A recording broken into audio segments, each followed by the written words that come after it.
Let's party.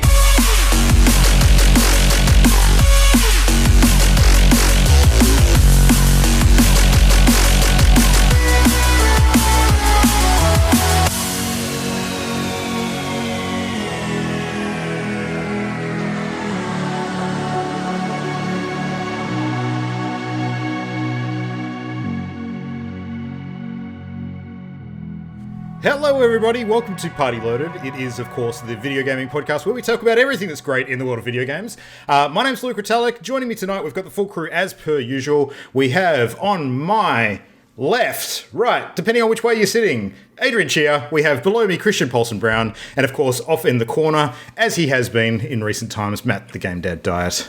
Game Dad in the corner. Nobody puts Game Dad in the corner. Except for Everybody us. Puts Game Dad in the corner. Apart from Discord. I'm just missing my dunce cap. Yeah, exactly. Nice.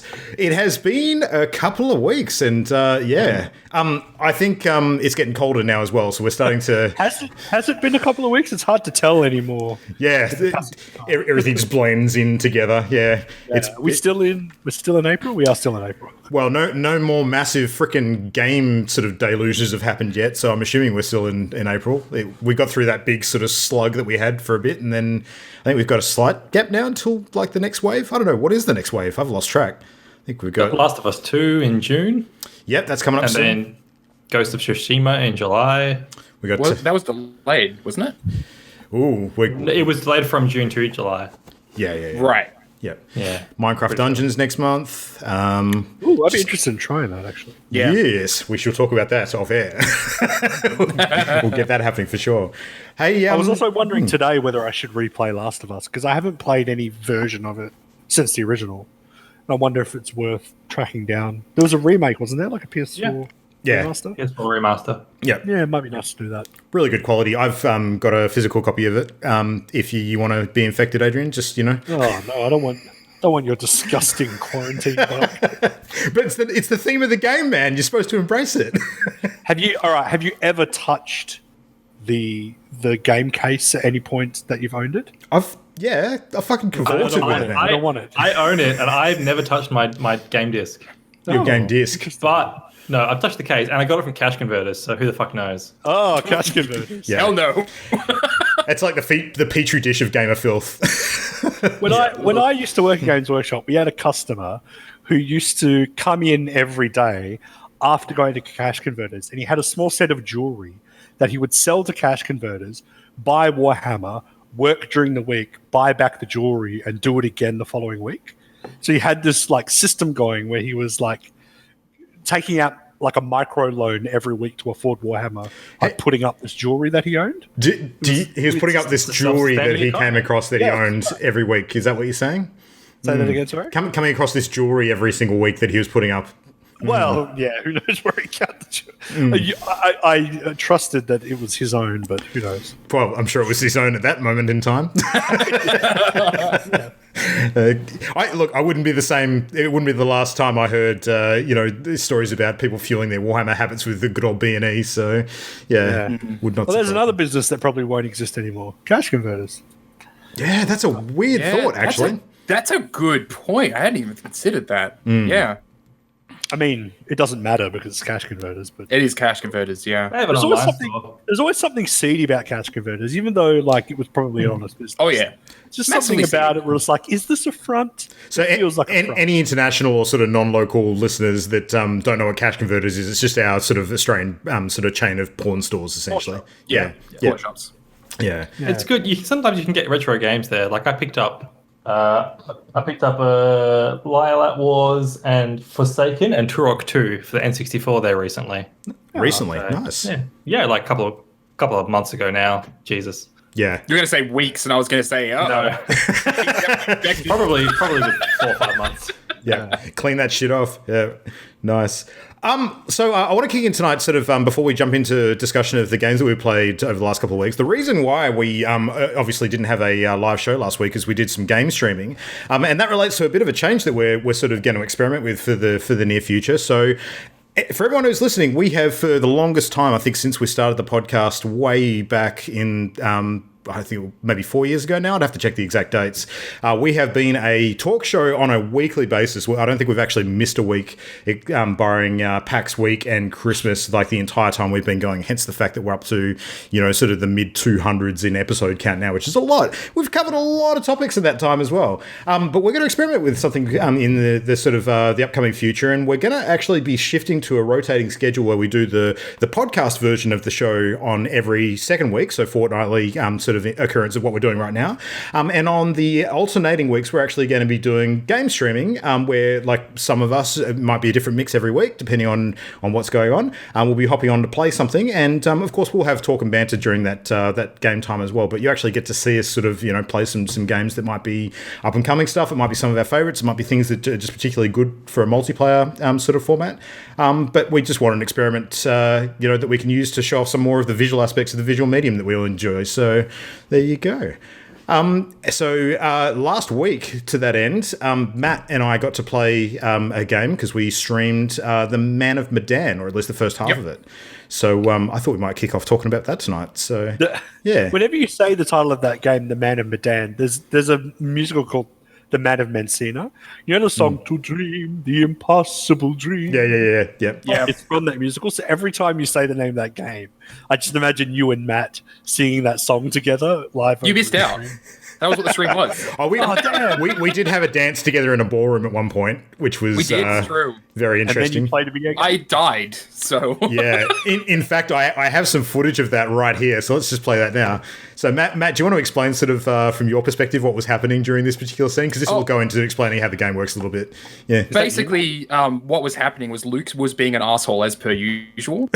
I don't think it needs any more context than that. No, so basically, in the game, you each are playing different characters in this whole sequence of events. It's kind of a Telltale style narrative game almost, where you're choosing options and such. But what Luke was seeing was a hallucination because that figure in front of him was actually me. Yeah, I was playing the woman here. Her name was Flick or Fliss, I think. Yeah, Fliss. Yeah. Fliss. Yeah. So I was playing another character who was seeing a completely different figure in front of them as well.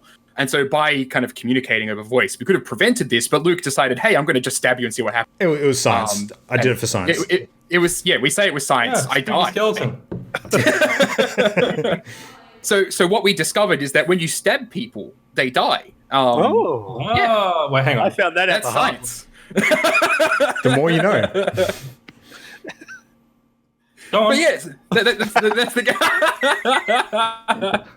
Oh, we're taking notes now. So the difference between science and just like doing random shit is taking notes. So I'm pretty sure Luke was just doing random shit. No, I was taking notes.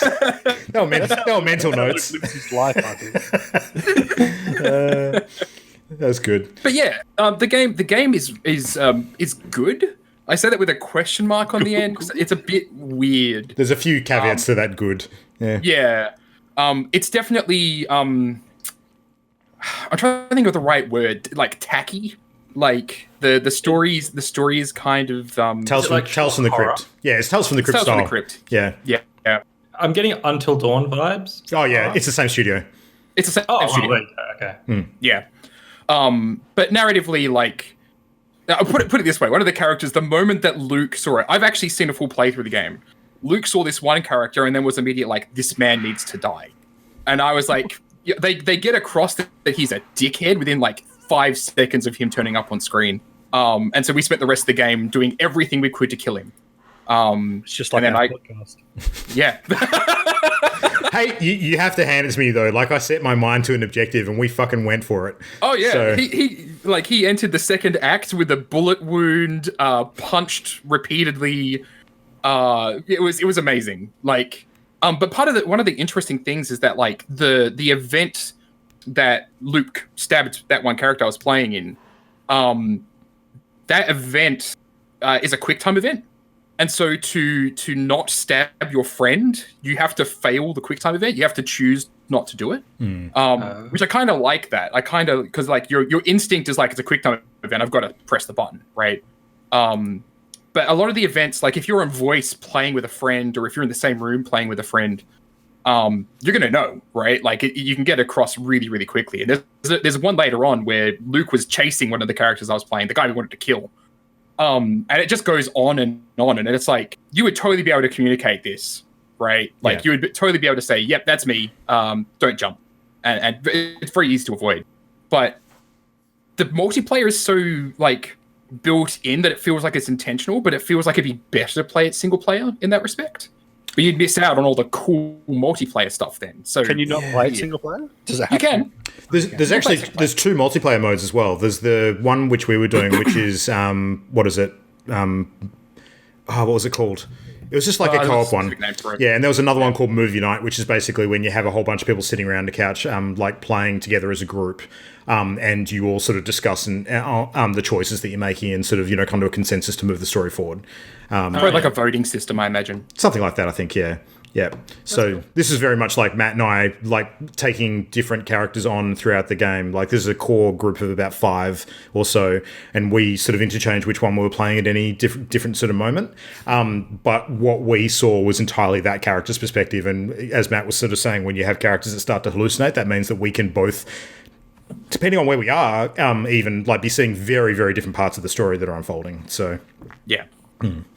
Got a question from an audience member about the streams. If we're going to be uploading them to YouTube or whether they're going to have to catch them live. Yeah, no, absolutely. We will upload them to YouTube afterwards. They might be a slightly edited version, like if there's any particularly, all the racial slurs taken out. Well, yeah. No, we put extra of that in. We put extra in, yeah. Yeah, that's bonus material. We have clips of Adrian. We just slap them on top like every 5 seconds. Yeah. What about, are you going to be cutting out all those times I take my shirt off and rub my nipples? No, those are also every 5 seconds. That's like a zoom in, yeah. Enhance.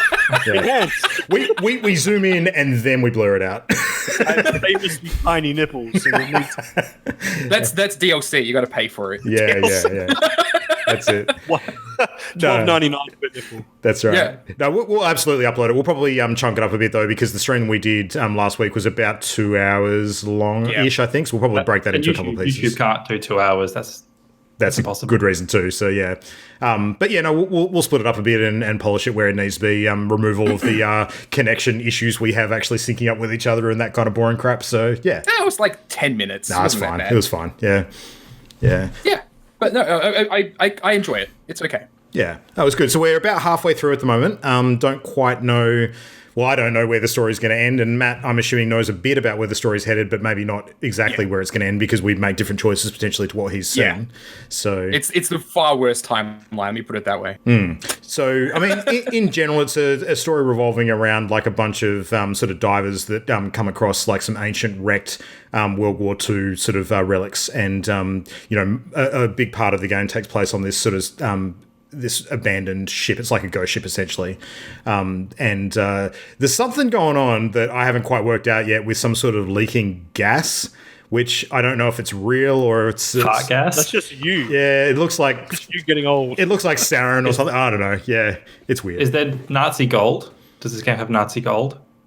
Oh, was there? I think there was something similar. Really? The whole reason they go there is because they think there's gold on the boat. Hey! Not Nazi gold. I don't know if it's Nazi gold. No, it's there is actually a name for it, but it's something gold. But it's not Nazi gold. It's something else. Yeah. Black gold, Texas tea. Yeah. Texas tea. Yeah. But on the boat. Comes out of the boat. Exactly. Guys are just a fountain of it, yeah. So anyway, that's opening impressions, I guess. More to say about that next time. But I think the multiplayer stuff that we played through is unique and fun. So I'd like to see more games like it. It's a shame that the movement is so friggin' clunky. Oh my god, the movement's so bad. Yeah. I cannot fathom. Like, is it like tank movement? It's like Resident Evil if the movement had you constantly drunk. Yeah. Drunk tank control. The problem with it is that, like, because it's effectively like a horror movie in game form, they have a lot of different sort of camera angles when it comes to showing the characters in different perspectives, walking down a corridor or walking into a room or this, that, and the other. And when they switch perspective on you, you might be in mid-control sort of moving the character in a particular direction, and then all of a sudden you're seeing them from the opposite side. So the directional key that you're pushing to move them that way is now the opposite. It's like when you turn a corner in Resident Evil and the camera... Yeah, it's also Resident Evil, yeah. Yeah. If you're being chased, you have to, like, keep holding the same same button down even when the camera changes. Exactly. Otherwise, you turn around. Yeah, it's annoying. But yeah, and there's some really tricky to catch QTEs as well. Like you'll get a quick time queue that arguably in some cases you probably should have seen it coming with the way that the story is going. But some of them are really fucking fast. Like you've got to be on they're like the ball. half a second. Yeah. Interestingly enough, though, Matt, I realised that the ones that take a long time are usually the ones that you probably shouldn't do. Yeah. So Yep. They give you ample opportunity to make the wrong choice, so to speak. So Yeah. which is cool. Fighting game players could do it. Half a second. That's 30 frames. Easy. Sure. That's yeah. Why don't you play the fucking game, just Christian? sweet. Why don't you play the fucking game? I haven't played in Street Fighter in weeks, so I don't know if I could either. Well, what have you been playing, Adrian? What do you got going on? I have been playing 2 games, but I only want to talk about one of them tonight because the other one I haven't really delved much into. So the secondary one I've been playing is, I know Matt's also been playing, is XCOM Chimera Squad, which I've only dipped maybe an hour or 2 into that. So we'll leave that for maybe the next podcast. The game I've been spending a lot of time with is Hades, which is made by Supergiant Games, who made Transistor and Bastion, and what's the other one? The sport ball one. Yeah. Oh, I thought there was a third, like isometric one. It's Torch in the name or something. I'll look it up. Anyway. I'll look it up. You keep talking. So Transistor and Bastion are both like heralded as like really great, having a really great art direction and voice acting and voiceover work, and a lot of that translates into Hades. So Hades is a roguelite. Higher. Okay. That's why I was thinking of Torch. Yep. So Hades is a roguelite. In the vein of Binding of Isaac and Dead Cells, it draws a bit from all roguelites, really. And the premise is that you are the son of Hades, known as Dagrius, and it's your imperative to escape from Tartarus. So it's kind of like the reverse of Dante's Inferno, where you're trying to get up the levels of hell to the surface. The reasons for that are woven into the narrative, and each time you die, you basically respawn in Hades Manor, and you have to make your way back out again. So there's a really, really good design to the game and an excellent art direction, like fantastic art direction. And within the first half an hour of playing, I was like, this is so much better than Dead Cells. Like straight up a better game than Dead Cells in every way. So if you're a fan of that, you will love this. So that's saying something because Dead Cells is real good. No, this is like 100%. This is better than Dead Cells, like hands down. And I mean, it could be because it's probably made by a more capable, I don't know, studio. I don't know anything about the studios that made. They've got more of a history that they can draw from. Yeah, they got more experience, definitely. Yeah, I mean, look, it's still in early access technically, but in saying that, I've been very surprised by the amount of content. I'm 25 hours in, and it's still giving me not as fast and heavy as when you first start playing, but it's giving you quite a lot of content even now. And the most pleasant thing about it is, obviously, the appeal of roguelites is that you have your short-term gains as you move from like biome to biome and room to room and unlock new skills and abilities. And you also have like the long-term game where as you complete a run, you'll unlock, smaller increments of increases in power or a buff here or a new thing here. In Hades, it does a really good job of characters being some of those like things that you unlock. And I must admit, it's one of the few games where I'm motivated to interact with every single character and every single piece of narrative, because it's the main reason is that it's so well voice acted. Like every character has impeccable voice acting. Characters are really well developed, and the artwork is really, really great to look at. So it's really quite exciting meeting new characters and stuff like that.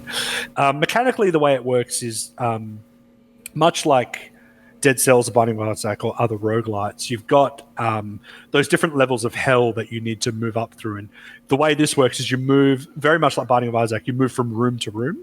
So you'll enter a room, a certain number of enemies will spawn in that room, you'll kill the enemies, and then each room usually has one or two doorways to the next room, and above the doorway it will show you a symbol of what the reward will be when you clear that next room.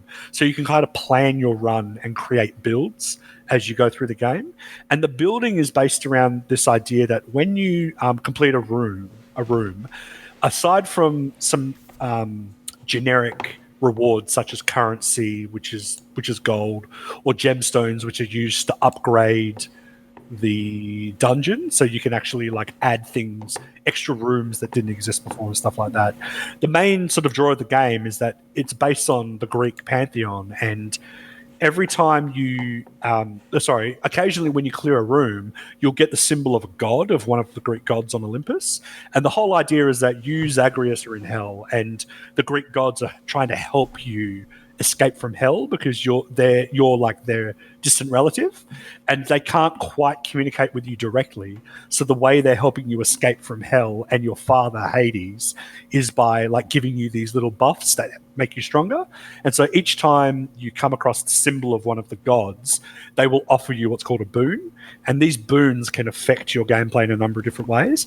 And it's really great. I won't go into the specifics of the way they all work, but some of these gods are like statusy, so like their boons are themed around a type of status that will like affect you in that way. Like some sleep of the gods, or poison or something like that. Yeah, exactly. Yeah. And some of the gods are themed around that. Some of the gods are just straight up like damage bonuses. So it's really, really fun learning the personality of each god and how their boons are reflected in the gameplay. It's one of the best parts about it, is that especially early on when you start like, oh, who's this going to be? Which god is this? Oh, okay, cool. Oh, so that's what their set of skills do. And they all interact differently with each other. And there's some cool mechanics where like the gods will like compete with each other for your favor, and they'll diss each other and say like, no, you don't want that god's boon, take this instead. And it's really clever the way they work it. And every time you interact with one of these gods, it's awesome. Like the voice lines, the dialogue, it's really, really fantastic. So really, really worthwhile. And on top of that, you got a couple of other systems, such as there's 6 different weapons you can use, and each of the weapons you carry all the way through the dungeon, and then it's the boons from the gods that change the way your weapons work. And it does have that roguelite element. It's sort of in between where like Binding of Isaac had like a crazy level of like customization, where if you picked up, for example, a homing missile upgrade and then a laser beam upgrade, you'd get a homing laser beam. Nice. Kind of mixed together. Binding of Isaac was notorious for that, where like every single upgrade you got affected every upgrade before that. Dead Cells was different in that everything that you got was just another tool in your arsenal, and they didn't affect each other. This is kind of in between, where like you might get something from one god and then a status effect from another god that will then apply to that. So it's sort of, yeah, it's kind of like a bit of mix and match, but not quite as crazy as Binding of Isaac. Cool. That's basically it. I won't talk too more about it because it gets a bit boring if I go on and on about the mechanics. But needless to say, it's great. I really love it. I was playing it just before I jumped on. I've sunk about 30 hours in, and nice. It's good. The only downside is that it is an early access, and so as such, it may not be as long as you might hope. I mean, 30 hours is very decent. That's pretty good, yeah.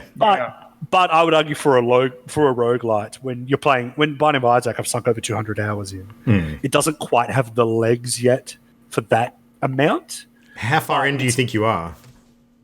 I take it you haven't finished it yet. Yeah, no. Well, that's what I mean by finished, is like a bit of a loose term when it comes to this kind of game. I would say I've finished it in that I've like escaped from hell, like I've done that part, but there's more to it, and the game even adds a little nod at the end where it's like, you escaped from hell, but did you? Because there's more game coming. Like it's that kind of thing. Yeah. So you get to the end of a cliff and it says under construction. Almost. Yeah. So there is more to come, and so that has sort of motivated me to stop playing because I want to experience more of the game when it's complete. So, but I still highly recommend playing it now. And then enjoying it again later once they update it. Yeah. Nice. Good fun. Yeah. Well, speaking of games that are no longer in early access, have actually come out of early access recently. Matt, you got a tale to tell tonight, I believe. Yeah. Yeah. So I had bought Black Mesa ages ago. So Black Mesa is a fan remake of the original Half-Life game. And basically, like this is a project that's like 12 years in the making. It's been in development for a long, long time. But unlike most fan remakes, it got the attention of Valve, and Valve actually gave it the thumbs up, so it's actually for sale on Steam. So it is basically a Valve-approved mod that has become a fully fledged game. It's actually made in the new Source engine, not as in like the Half-Life Alyx Source engine, but the most recent Source engine, like Portal Source engine and Half-Life 2 Source engine. The game takes all of those original Half-Life spaces and doesn't just remake them, it reimagines them. And so like when you compare Black Mesa to the original Half-Life, there's no comparison. Like you can see like the essence of the original space in there, but while I was playing through this, I'm like, oh man, this feels so good. This feels like Half-Life. And then I was going back and I was actually watching there was a stream recently that you should all go out and watch where it's Half-Life, but the AI is self-aware AI. I've watched bits of that. It's fantastic. It's fucking hilarious. It's self-aware. Self-aware that's AI. The joke, but really it's people playing all the different characters. Yeah. Oh. But so it's hilarious. It's very funny. 100% recommend it. But when you're watching that and you're looking at the old spaces, it's like, oh my god, this was so much less detailed than I remember. So yeah, the new game kind of takes that original essence and kind of like digs into it, like what did this space kind of feel like? And it's larger, it's a much longer game than the original one was. And it plays brilliantly. Like it plays so well. Like the weapons and everything work exactly as I remember. So it's very much like I've played a whole bunch of different remastered games, and this takes the cake for me. I think Black Mesa, like everything else that I've played before, it's like all of the Halo games that have been remastered. Like this is honestly better. Well, that's a pretty low bar, but anyway. It is a very low bar. Like remasters are usually not effort, but the effort has been put into this, right? Yeah. And that really shows in the final areas of the game, which is called Zen. It's this alien border world. I'm not going to avoid spoilers. But basically the entirety of Zen is not a remaster. It is entirely new. Like the stuff they had to work with Zen was basically Valve had said, we never got to finish Zen the way we wanted. And I think we just, we're back. Okay. I was right there for a second. We dropped again. You're on edge, Dan. I'm on edge. The way that Zen played out in the original game was it was kind of rushed, and it was just kind of like floating platforms out in space. Whereas the new version of Zen that they've made, there is nothing in common between it and the old version other than the bosses that turn up. They tell more of the story that kind of bridges the gap between Half-Life 1 and Half-Life 2. And they add a whole bunch of new spaces and some really cool concepts like the suit that you're wearing, the HEV suit. It's like this suit that the scientists wear whenever they go to the border worlds, basically. And you actually come across, it's a really cool concept. I was like, why didn't Valve think of that? Where you come across head crab zombies in HEV suits that are basically immune to bullets. Like you have to shoot them in the head. You have to take the head crab off, which is a really cool concept. It was never something that Valve touched upon. They had dead HEV suit scientists in Zen, but no enemies. Yeah. Yeah, and they have research facilities, like old abandoned research facilities in Zen that you can kind of get information about like what the scientists were up to, what exactly they were doing there. The original game, like the Vortigaunts, the aliens, when you get to Zen, they're actually neutral. They don't attack you. But a lot of players didn't realize that because they're like, these things have been attacking me for the rest of the game. I'm just going to kill them. So this time around, they make it very clear that they're actually like, they're neutral to you. They're not attacking you. They're kind of like letting you do your thing, like actively ignoring you so that you can cause trouble. And then they give you reasons. That's a good tie into Half-Life 2. Yeah, massively good tie-in. And they also tie into Half-Life 2 in the fact that in Half-Life 2, the Vortigaunts kind of treat you as their savior, which if you ran around in the first game murdering all of them, is not a good look, right? Thank you, Jesus. Thank you, Jesus ran around killing everyone, and then we're like, love Jesus. Love not me. In Black Mesa, whenever they are attacking you in Zen, it's because they're being mind controlled. And so you can kind of take out the aliens that are mind controlling them, and there's even an achievement attached. There, not attacked. But yeah, it's freaking fantastic. I really wish we could put some footage up because the game is gorgeous. Like, in addition to being like the amazing remaster that I wish every single remastered game was, it is quite easily the best first-person shooter level design I think I've ever seen. And like I say that as being a massive Destiny fan, and loving all of those raids and everything in Destiny. Like, honestly, Black Mesa is better built. Like, it looks freaking gorgeous. Wow. And yeah, like, huge props to the team that made it. Like, yeah, they did such an amazing job. So have you seen those quotes that have been going around describing like the insane year that 2020 has been so far with regards to like the global pandemic and the bushfires and all this other fucking bizarre stuff that's happened so far this year, and it's only like April? Add to that, would you have predicted that there were going to be 2 new Half-Life games this year that were good? we got Half-Life Alyx, and like these released both last month. Alyx came out last month, and Black Mesa was finished last month. What even is this year? Oh my god! Yeah. But I was curious, because I wanted to know what the team's called the Crowbar Collective. I was like, what are they going to do now that they finished this? Like, are they going on to more Half-Life stuff? What are they doing? But apparently that team is going to be making a first-person shooter of their own design. They're not doing any more remasters. They're going away from the Source engine. The impression I got from the interview that one of the team members gave was like they were sick and fucking tired of the Source engine. It's notoriously bad. And yeah, like so I'm really quite excited to see what they come up with next, because I think that they have the chops in their team, and the passion and desire to make really cool first-person shooters that a lot of big companies are kind of lacking now. Like, they're just kind of like churning them out. So yeah, they have that scrappy like quality that seems like what Valve was when they very first sort of started. Yeah, 100%. I think the next project should be remaking the South Park first-person shooter game that was released. I'm just going to say, why no White Mesa, guys? Oh my god! Exactly. I mean, now just throwing it out there. Show the other side of the argument. that's right. fuck me.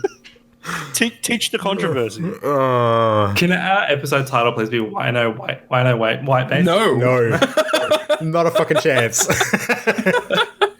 Oh, what it's so bad. For the people in chat, all Mesas matter. Not the ones in Adrian's Animal Crossing Island. No Mesas matter.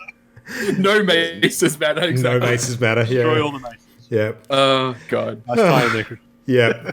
Well, Christian, what have you been doing this week? Also, I've been playing a really, really old game that has also been remade, but I'm not playing the remake. So I'm playing Final Fantasy VII Original. Months ago on the podcast, I mentioned that I'd started it, and I was only like half an hour in at the time.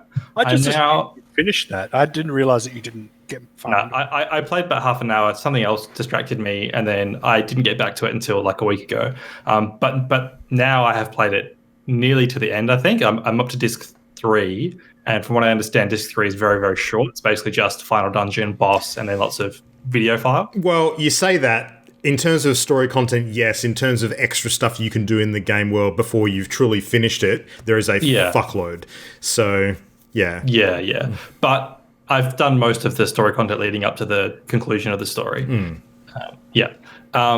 And like, I know it's the most extreme late to the party like review ever, but it's obviously it's fantastic. It's a good game, guys. Final Fantasy VII is good. People play it. Yeah, you should check it out. Yeah. No, like I'm impressed by how natural it feels to play once you break through a certain barrier. Like, it's obviously really, really old, and it does have a lot of hang-ups being so old. But there's a point that I broke through where it just felt like playing any other game suddenly. Like, the enemies on the screen and the story dialogue, everything was just as immersive as a modern game. Like, I think the writing of the story is so good that it like how it was actually appearing on the screen to me didn't matter at all. I was super into the story. And I actually think that there's something about how simplistic it is that actually helps me get into the story, in that it's like reading a book where it's not being spoiled as much by the reality of what I'm seeing. I'm able to imagine more of it. So like the characters' voices, even more detailed versions of how the characters look and like what the events are actually unfolding. I can imagine it more rather than having it in like a super detailed cutscene, which is interesting. But yeah, like it's a fucking great game, and I'm really looking forward to it. I've already bought the remake, and I'm going to jump straight to it as soon as I'm done with the original. All right, that answers one of the 5 questions I was going to throw at you. So I have another 4. All right? Only 5. Yeah. Only 5. Only 5. Well, I mean, I wanted to know how long you were going to leave between the two, because I think you are going to have the most interesting perspective out of any of us that actually play it, given how fresh you'll be coming off the original. The interesting thing, though, is because like the remake is just, from what I understand, the Midgar section, which is like. I've heard a lot of weird things about that remake. Like, they all sound pretty good, but I've deliberately gone out of spoiler area because I don't want to know. Yeah, I don't want to go into any spoiler area, Yeah. but I'm fairly certain that the majority of that game is just the Midgar section of Final Fantasy VII. Yes, but I also pretty confident. I also believe that there will be some big surprises in there with whatever. Yeah, I know there are, but Yeah. but the story content of the game is mostly just the Midgar section. But they've fleshed it out heaps. So like that section in what you've just played was probably about 15 hours, 20 hours worth max. In the original, Yeah. about 2 hours, 3 hours. Yeah, it's nothing. It's really? It's nothing. Okay, I don't Yeah, remember. it's- And what they've done with this is they've turned it into like a 40-hour game. So Yeah. Like I'm not saying. I'm just saying that it's just the Midgar section, but they have expanded it out, like you say. Yeah.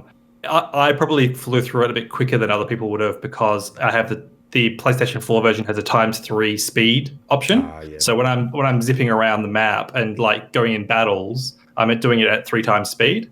So that would have got me through it a bit quicker. But I'd say even if you triple my playtime, it might be eight hours, something like that, in the original. Smashing those random encounters would help a lot, I imagine. Yeah, but that was so far away for me now that my memory of the game has been more overtaken by what's happening currently. So when I go back to the remake, the stuff that I'm seeing from Midgar, it's already at the back of my mind now that I've seen so much more in the game. You know what I mean? So it's not like I played the Midgar section and then went into the remake. Yeah, I gotcha. All right, well, the other 4 questions, and this is more about sort of seeing how your chops are with Final Fantasy VII more than anything. Sure. So, number 1, did you manage to find Vincent without using a guide? Yes. You did. Okay, cool. I did. I didn't use a guide, but the advantage that I had was that on the PlayStation 4 version, again, if you press the trackpad in, it puts little highlighted arrows on all door entrances on the screen. Okay. Yep. So on the corridor down in the basement, normally that door to go into Vincent's little coffin room is pretty hard to find. Yeah. But I had a little red arrow saying this is a door. So and I found the key naturally. So Makes sense. I got Vincent. All right, so the next 2 questions are very similar in nature, and I want you to indicate tick or no tick. Green weapon. No. Ruby weapon. Yeah, emerald weapon. Ruby weapon. No, I haven't done Emerald. I have done Ultimate Weapon, and that's the only optional one I've done is Ultimate Weapon. Is that one of the 2, then- Adrian? I forget. They've got different names. I know Ruby's definitely one of them.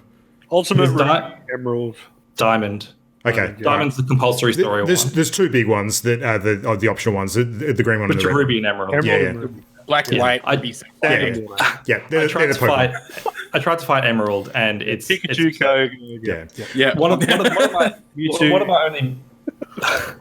of my only memories of Final Fantasy VII was watching my old housemate Dave play some of it, and one of the things I remember watching him play was the Emerald Weapon fight with the 20-minute countdown, and I remember him like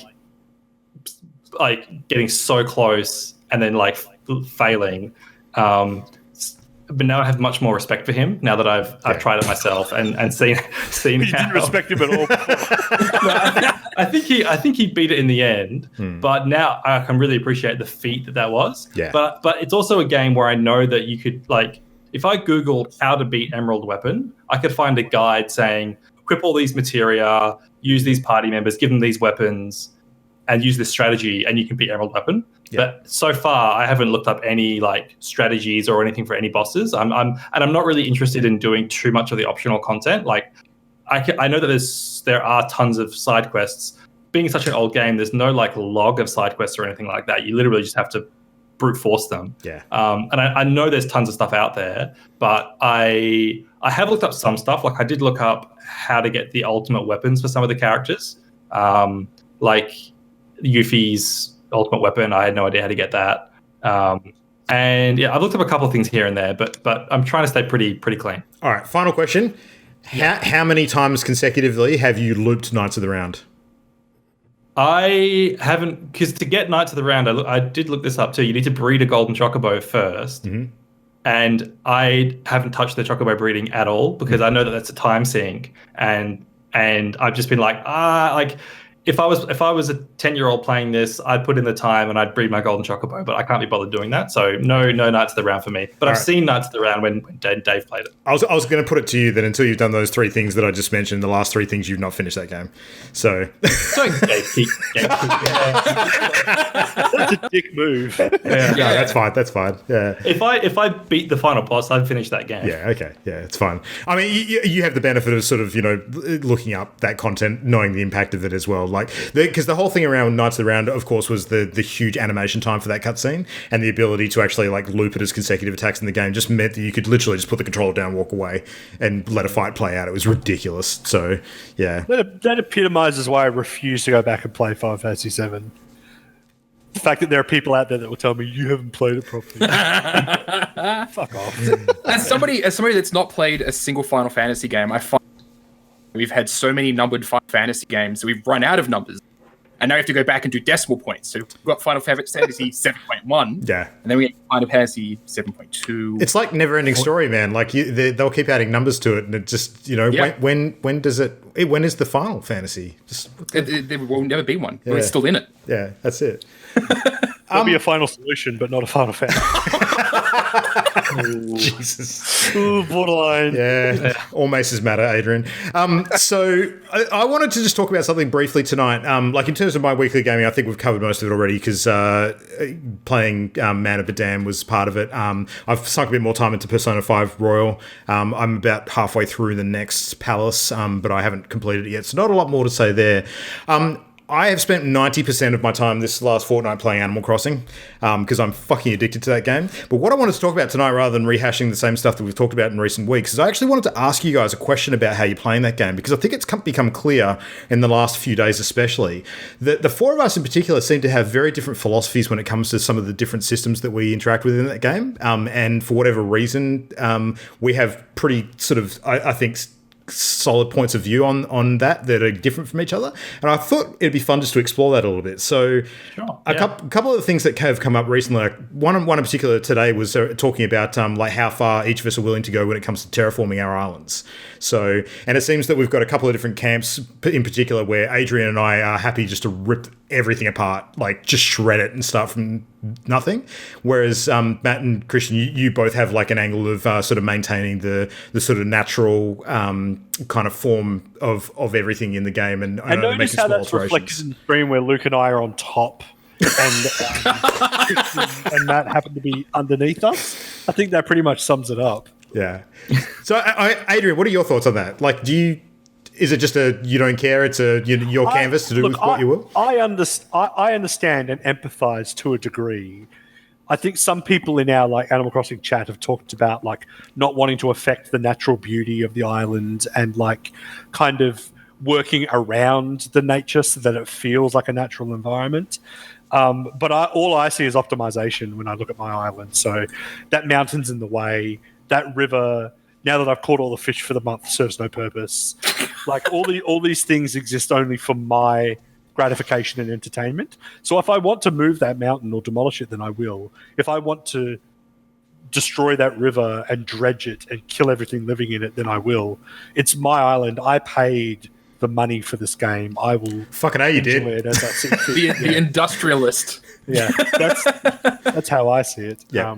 So you've got very much like a philosophy around optimization, is what it sounds like. Yeah. Well, I just feel like I may be stretching beyond my means because I don't have nearly enough assets to do it, but I want to fill the island with enough man-made beauty that it will eventually surpass what could ever be achieved naturally. Mm-hmm.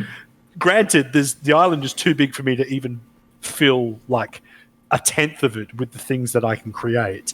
But who knows? Maybe I'll get there. Maybe I won't. Well, we haven't all gamed the market like you have, Luke, and have an infinite supply of unknowable eldritch items that we can just plonk down. Some of us are playing the game properly. That's right. Fucking you can play the game properly. You're a real Animal Crossing player.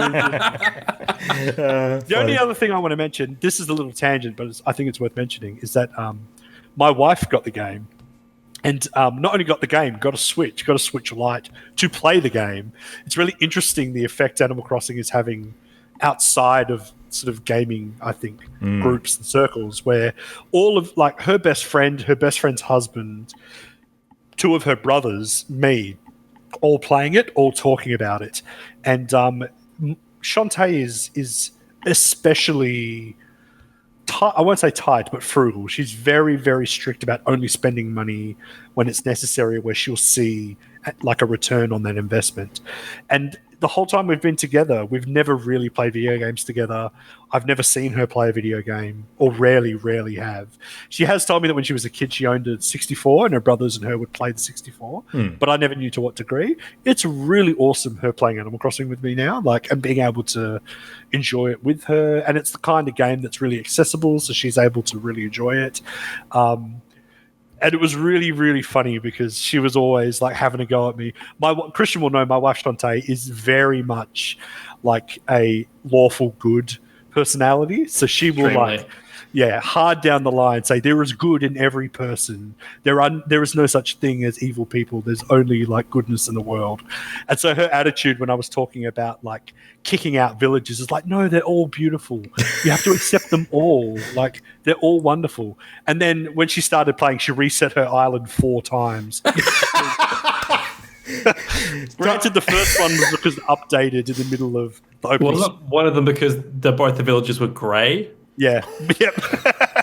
Exactly. So what you're saying, Adrian, is that if she had to come on as a guest tonight, she would have started off on the bottom row and then graduated to the top. Yeah. It turns out we're like, and I never even did that. I never even reset my island. She did like 3 times on purpose, once by accident. That's a very Pokemon thing, actually. But to bring it back to the original topic, I asked her about the whole island thing, and she said, "Of course, I'm going to destroy my island and rebuild it." Like, of course I am. And she's looking at me now from the hallway. Like, of course I'm going to do that. Like, that's what the game's for. Do you want to tell them? Do you want to? No, you don't want to tell them? Yeah. So, she's like, and I was like, I'm so glad that I married you and we're on the same wavelength. Yeah. So it's hilarious. Yeah. So not only are there 2 of us, I have an extra vote. So not only are we above you, we're also outnumber you guys. I don't think it's a vote or an argument. I'm just genuinely curious on the different perspectives and the philosophy that comes with how we interact with this game, because it seems to be something that's really like full on. So Matt, where do you land on stuff, and like what's your thinking behind it as well? So today I paid off my last of my home loan for my gigantic empty house that has nothing in it. I have not decorated it. So I'm a millionaire that's living by himself in an empty home with like a couple of couches. Don't say that, Matt. It's full of sadness. Yes, this is true. But my island, I think, is really pretty, and that's kind of been my focus. Like I have a plan. I actually have a reminder every morning. You need to move this home to this location. You need to do this. I'm figuring out how to like structure my island in a way that I'm happy with the layout. And that is all kind of built around the original kind of shape of it. But I have gone in there and I've like, okay, well, I want a pathway where I don't need to pull my ladder out and I can just like walk along this lake bed to get out to this side of the island. So I'm going to kind of like chisel a way through and make like a crevice that I can walk through to get to there. And then I've made like little hopping platforms so that I can get around my whole island except for like one or two places without a ladder, by hopping over spaces and like that sort of thing. It's really quite fun. But it is basically the original shape that the island was in to begin with, outside of the fact that every single Animal Crossing island, this is my D&D DM kind of showing. Every single Animal Crossing island, their river pisses me off. Like, it always starts in two places, it connects up into one place, and then it splits off into two places again, which is entirely unnatural. Like, come the fuck on. What the hell? So I split my one weird X-shaped river into two completely separate rivers. And so that was my big terraforming project. But now that that's there... starts. Now that that's there, I'm happy with it. But I also... It's weird, because I go to other people's islands, and I see the sort of beauty they can achieve by, like, knocking down trees and putting down, like, pavement and then putting in gardens and that sort of thing. So I'm kind of like... I want to leave the mountain range. I want to leave the water in the place that it's in now. But I want to kind of build around that and like make it so it looks like, you know, it's still an island that people have moved to and kind of just built up on. And I kind of like the fantasy of it being like an escape, not like some industrial wasteland. Like, you know, this is an island that people have gone to holiday on, and then they've decided to live there. And so it should still feel like it's a campsite that's become a town, you know? Yeah. And so that's kind of how I build my island, like just kind of with that in mind. Yeah. Oh, Christian, I'm interested in hearing about your view on that, but also on the other thing that has sort of come up with the two of us in particular the last few days, which is around the nature of how we source our items in the game. Because I think that's an interesting facet to the discussion too. I wanted to say, I'm not sure if this is influencing it at all, but Matt and I are also the only people who have played previous Animal Crossing games. Might be, yeah.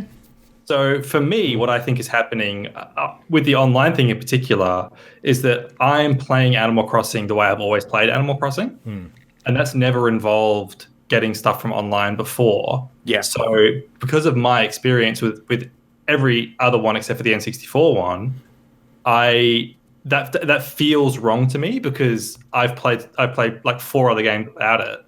And so much about the game is exactly the same, except that like there wasn't this whole online thing. Like there was networking features to visit friends and stuff, but there was no Nookazon and shit like that. And like it's also that it's such a long-term game for me that doing things like adding items to my catalog, checking what's in my store, and being excited when I see an item I don't have yet, I like to stretch that out as long as possible. Yeah. So I could go on to Nookazon and then get tons of stuff added to my island, added to my catalog, and just try and buy what I want. But that's just not the enjoyment I find from the game. I like the progression in the game. Yeah. And there is a tipping point because I have enjoyed things like when we had the swap meet where we met up and exchanged stuff. But that felt like us genuinely sharing the things that we'd acquired from our island. It was still like a closed system of our islands, the stuff that's appeared on our islands being shared. And for me, I guess it's a tipping point where once you start opening that up too wide, it just loses some of the appeal for me personally. So in case anyone's not following what Christian's talking about with the mechanics of this, basically the way that the game works with the items in your catalogue is that anything you've encountered and picked up and had in your inventory at any one time, generally you can order copies of that again through the store. But you have to sort of encounter that item the first time for that to sort of register on your catalogue. Yeah, and your store... It has 2 kind of rare items and 2 common items every day.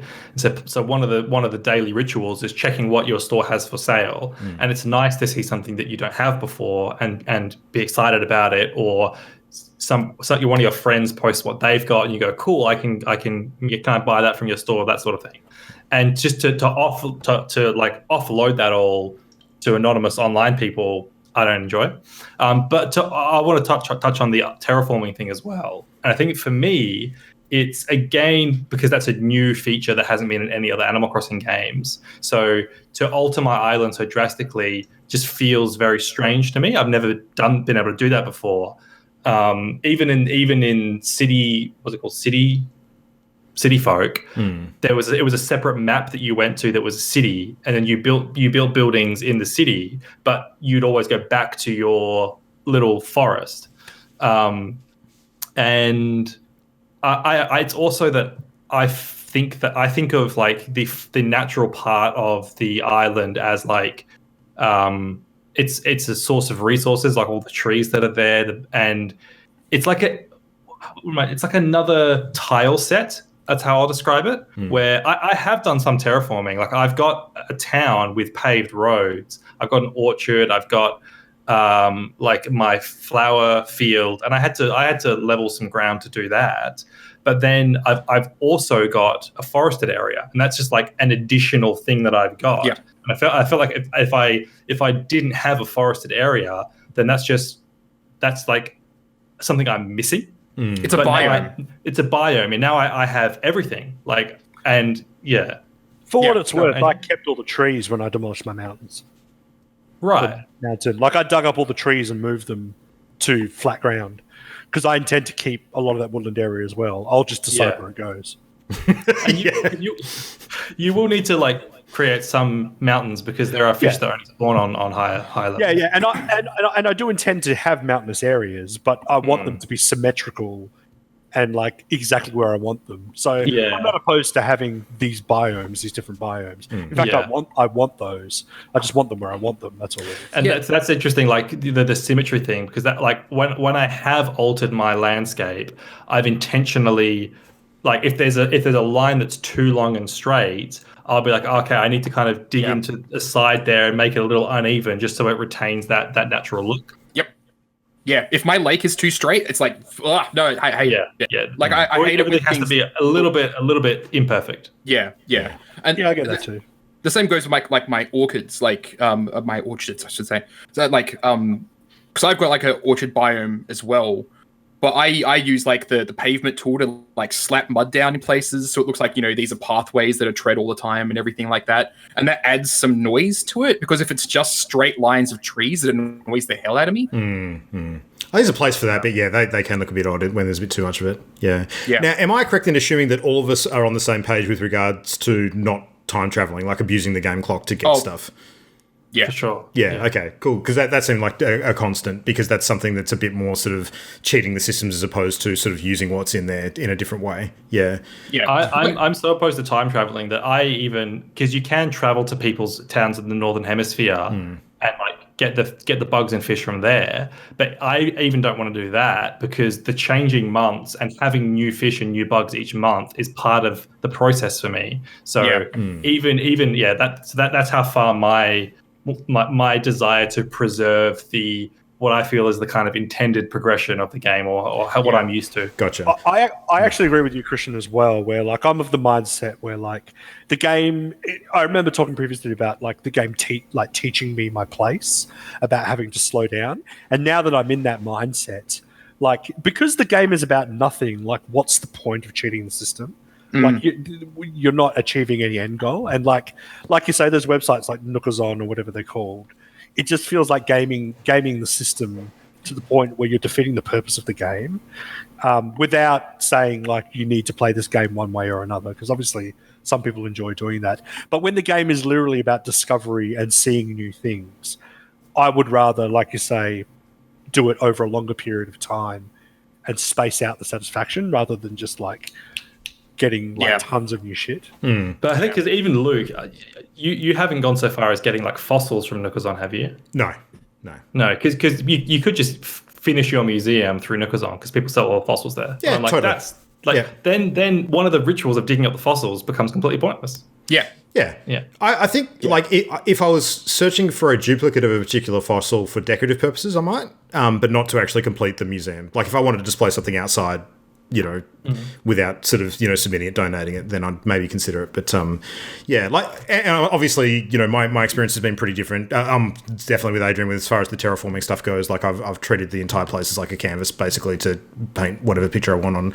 But the trading stuff was what I was really interested in too, like after our discussions during the week, Christian, because it became obvious to me that we were quite different in our mindsets towards that kind of thing. I've avoided anything time travel related whatsoever, and that includes trading with people that I know are time traveling to get items that they shouldn't be able to get.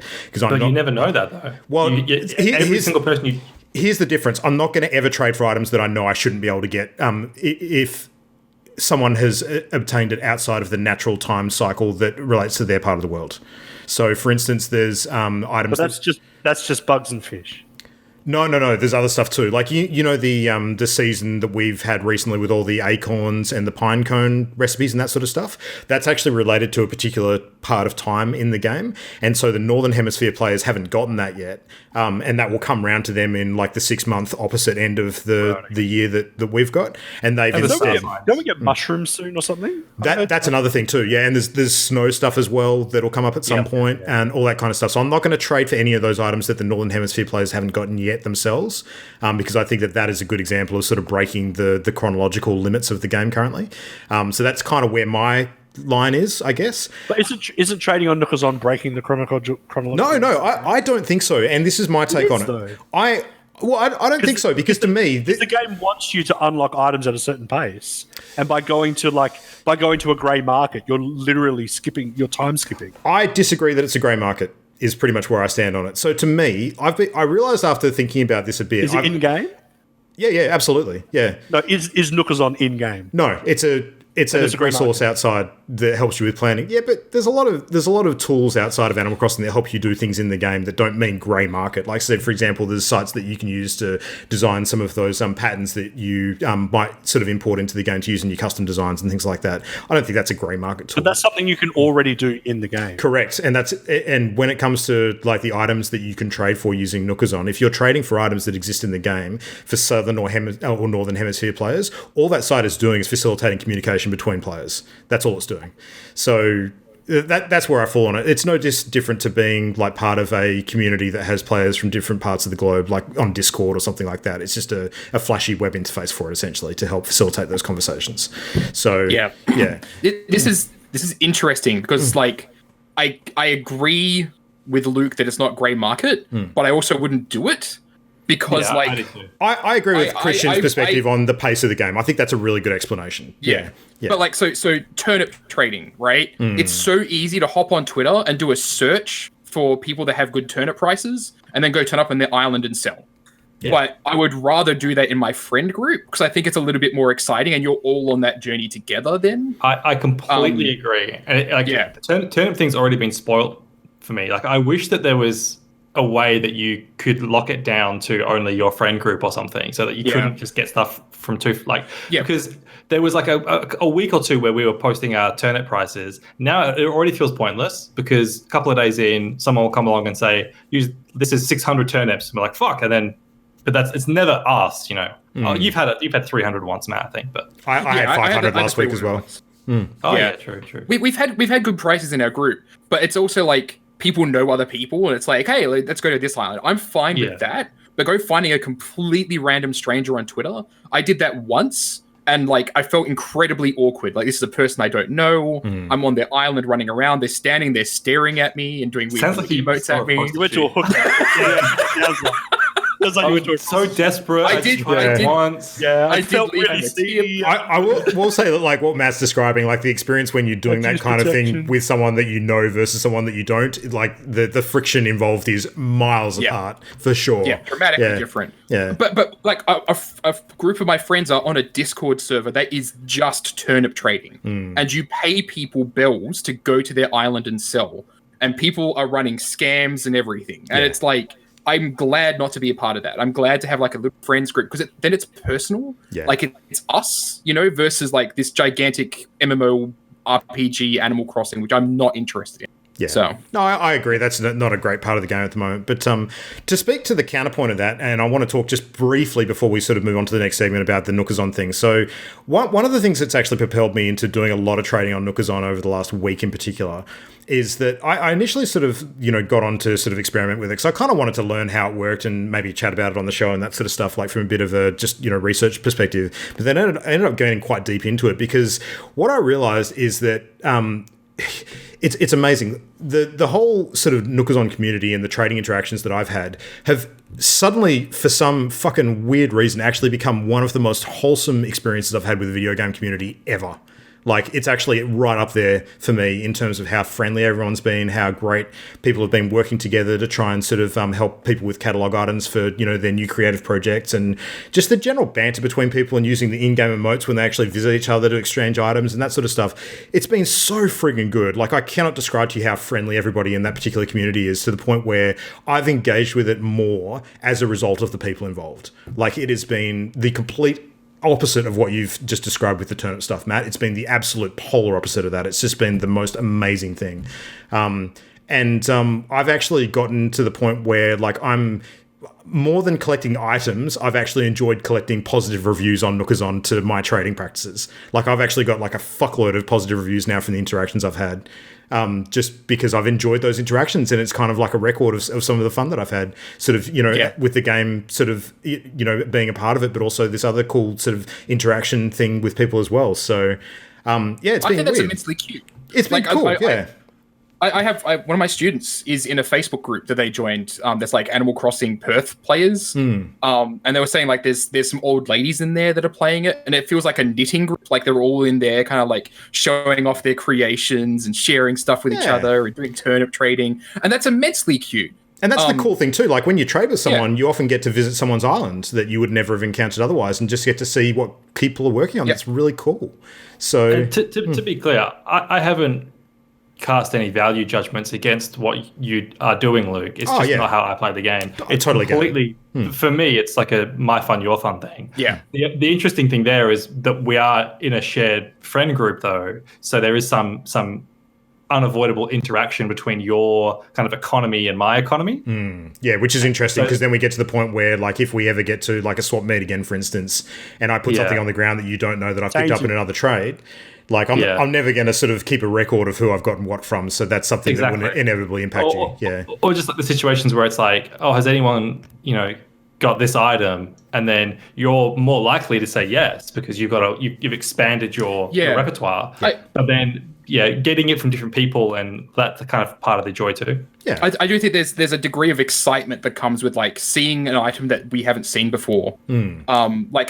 Just today, Jam had this really cool kitchen island thing turn up, and she couldn't afford it. So I was like, I will come over to your island right now, and I will buy it, and then I'll drop it on the ground so you can pick it up later on. Yeah. Right. And that whole experience is a lot of fun, but I feel like if I went on to Nookazon and saw that, I'd buy the shit out of that. Yeah. And then miss out on that fun little exchange of like going back and forth with Jam and having that cute little interaction. Like, I prefer the slower, absolutely. I would say that you wouldn't miss out. You just get a different kind of fun interaction. But I get what you're saying. I agree with what Christian said, where I would never want to yuck anyone's yum. I would never want to say that, like, if you haven't done these 5 things in Final Fantasy VII, then you have to say Final Fantasy VII. I would never. I'm sorry if my tongue wasn't visibly in my cheek when I mentioned that. But I think for me, the reason I'm so opposed to it is because I have had to. I would be in your camp, Luke, if it wasn't for the fact that I have forced myself to play Animal Crossing the way it wants me to play it. Yeah. And now that I'm on that side of the fence, I need to maintain that level of purity. Yep. Otherwise, I'll just revert back to my hedonistic way. It's fair. To me, it's almost like the dilemma when you play Minecraft. Like, do you stick with survival, or do you like switch into creative every now and then for something you want to do, kind of thing? And I'm not immune to that kind of gameplay, because the Nookazon you're talking about is exactly the same as the Warframe market. And I was happily spending like currency in the Warframe market to get items that I wanted. So like I've done that kind of thing before. I just think with Animal Crossing, where it's such a limited game, I may as well just play within the rules that it set me. It was a good call, you guys saying that you had played Animal Crossing games before, and sort of Adrian and I hadn't, because I've realised that to do like a game comparison, I've approached it more like I'm playing something like The Sims crossed with Pokemon, almost, like where I'm trying to collect them all. But I'm also, in that Sims-like way, I want to manipulate everything that I have at my disposal to sort of create something wondrous. So, yeah. All of this is out the window, though, the moment that somebody says that they have an Ironwood internet set. Ironwood, what's that? Internet set. That's like the hottest item is the Ironwood. Is it really? Yeah. And I was like, I want that. there's a whole set of items for it. I will say that I've not succeeded in collecting all of those yet, so because they go for a shitload. Anyway, we should wrap it there and move into news for the week. That was a good discussion. That was exactly what I was hoping for. So anyway, recent news this week, which we'll whiz through. We've got some fun stories. Matt, let's kick into yours first. So what have you got to chat about tonight? Yeah, so part 2 of Last of Us. Oh, my brain just died there for a second.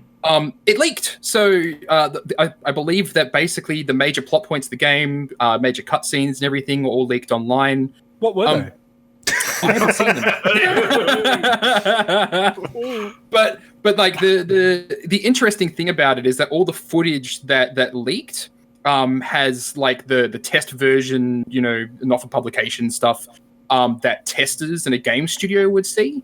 So there's a whole bunch of theories currently going on because the working conditions at Naughty Dog are very, very well documented as being fucking garbage.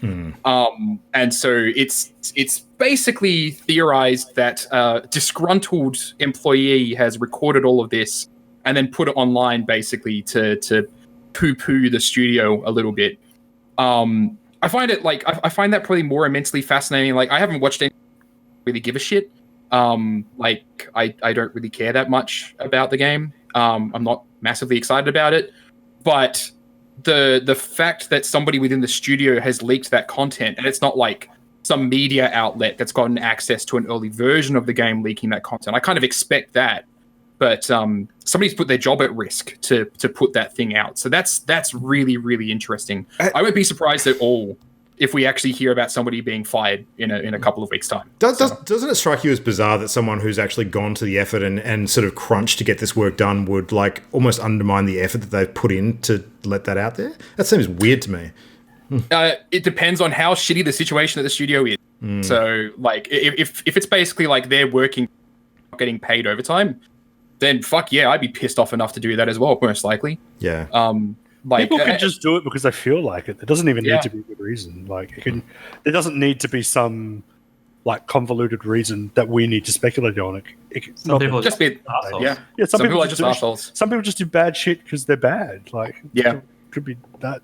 It could be like that situation with the PS5 leaks where it was a cleaner going through the studio that took photos of it. Like it could be a cleaner going through the studio, playing the game, and then recording the footage somehow. I don't fucking know. Clean desk policies matter, people. Somebody didn't turn the console off, and somebody came over and started playing. But yeah, like I find it more. I feel like the news story is more that this thing is leaked from the studio, not from a media outlet. I think that's really intensely fascinating. So. Yeah, that's a weird one. We've got a new release date for it as well now, don't we? Yes, yeah, it got pushed back. So I believe it was June sometime. So, I want to say June 16th, but that's just completely made up, so don't trust me. Yeah, just throwing it out there. Cool. You heard it here first. June 16th. Man, if those game devs aren't happy with the crunch, they should just find somewhere else to work. God damn. All right, speaking of something else, Christian, what do you got?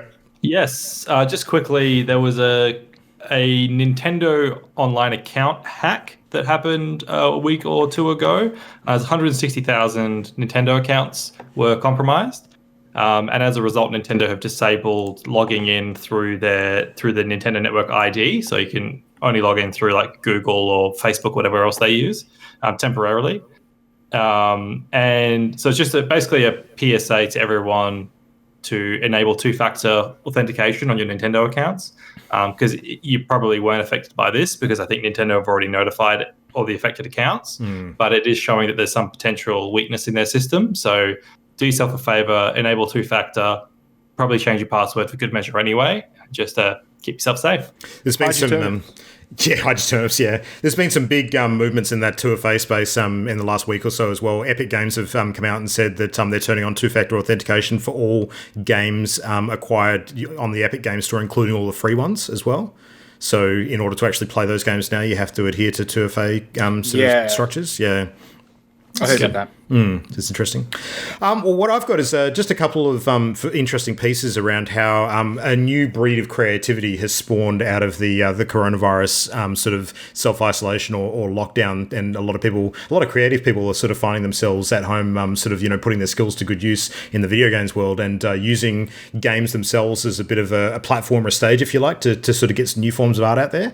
Now, one that was a big sort of news piece during the week, which has been done before, but not quite to this scale, was Fortnite had another massive in-game concert. So you guys might remember that they did do this last year. I think it was with Marshmello, I believe, who became like an icon of that game for a while. They had a huge sort of concert that took place in like the social space in game, and people logged in and actually attended that concert virtually. So they had a new one with Travis Scott, who I'm sure if I was 20 years younger, I'd actually know. But he Did you know sicko mode? No. Travis Scott and Drake? No? Is that like beast mode? Kind of. Cool. I'll take your word for it. So yeah, ancient people like me probably won't know who the fuck this is, but you might know who Travis Scott is. But he now has become famous for hosting a concert in Fortnite that had over 12.3 million concurrent viewers, which is fucking crazy. So some cool visuals in it too, like just the actual effects of what they're doing. Yeah, absolutely. I just want to go on record by saying it was fucking cool. Like I've only seen like short clips of it, but I was like, if I was not even younger, if I was just into that person's music, I'd be totally on board. I love what they've been doing, experimenting with Fortnite in this way. I don't like what they did with the Rise of Skywalker in terms of like they actually put story relevant stuff to Star Wars in the game as opposed to in the film. I think that's a bad way to do it. Broadcast thing. Yeah, exactly. But when they do things like this, where like it's a self-contained event that is just really cool for players of the game, that's great. That's fucking great. So as you're saying, Adrian, they had things like lightning storms, backup dances that were made of fire. There was like a thing that turned all the players upside down, like a gravity flip thing, and then they went through space. From what I saw, what made it so interesting is that the performer was like a digital model of the singer. Yeah, they mocapped it and everything. Viewable from anywhere you were in the 3D space, and the whole game was like the whole experience was almost like a VR manipulative experience where like the whole ground would just disappear. You'd be falling through space. There's like psychedelic stuff happening all around you. It wasn't just you're standing on the ground watching like a fake performance, like you were in it, like your avatar was in the show, like being part of it. And I thought that was really cool. And like not for young people, for people that are like really invested in this kind of entertainment, I just thought it was really cool, like really, really good idea, and sort of really interesting and emblematic of the way we might like consume performers like moving forward. Really interesting. Yeah. So I think performers. It's kind of systematic of the fact that I'm seeing Fortnite more now as like it's acting more like Second Life, which is weird. A little bit. Yeah. It's a platform for that kind of stuff. Now, you know what else is a platform for that kind of stuff that we've also been talking about already tonight? Fucking Animal Crossing. Racism. Yeah. Racism. No. God damn it. Do you guys know the name Gary Whitta? Are you familiar with Gary Whitta and his works? Yep. Yes. I'm familiar with his chocolate. Okay, so Gary Whitta, for those uneducated, is one of the co-writers of Rogue One. He's also well known for being former editor-in-chief of the US and the British versions of PC Gamer. And he also was the screenwriter for Book of Eli. He's got a whole bunch of writing credits to his name. He's in film script writing. He's done a bunch of video game stuff. He's had a hand in things like Gears of War, Telltale's Walking Dead, all that sort of stuff. He's more recently been known for being one of the recurring hosts on Kinda Funny's Games Daily program that they do. So he actually hosts the news on that show usually once a week. But he's become quite a prolific streamer lately as well. And he is massively into Animal Crossing, so much so that his creative juices got flowing in the lockdown. And he's actually launched a new talk show that is, no joke, fucking filmed and produced inside Animal Crossing. So that's adorable. I'm just going to show a quick clip now. So it's called Animal Talking. And basically he's got the entire set sort of built into into his basement in-house, and he's, you know, got a few sort of more assets and stuff that he's added to it when he streams it.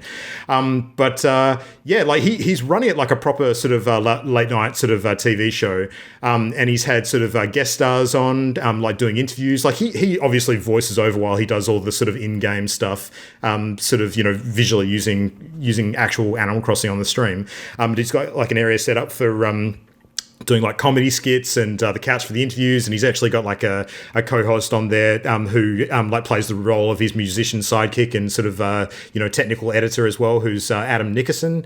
But he's got like the full setup, like this cityscape lands, you know, wallpaper in the background, and he's doing this weekly. So every Wednesday night at 7 p.m. Pacific Standard Time, he's actually running this as a proper sort of talk show, and he's going to have different guests on every week and musical acts and all sorts of shit. And I think this is just absolutely amazing. Like. It is. Yeah. I think it's mega cute. Like, I fucking love it. Yeah. I mean, hats off to him for such a creative, sort of unique idea using that particular game too. So, it's the first time anything like that has been done, I think. So, yeah. Well, that's it. All right. Well, anyway, let's kick into our main topic for tonight, which, Adrian, this is one that you sort of came up with. So, do you want to kick us off and sort of tell us what your vision was? Yeah, let's kind of, when we're brainstorming to come up with topics, I mean, part of it was stemmed by, like I mentioned, my wife picking up Animal Crossing and us playing the game sort of side by side, sitting on the couch.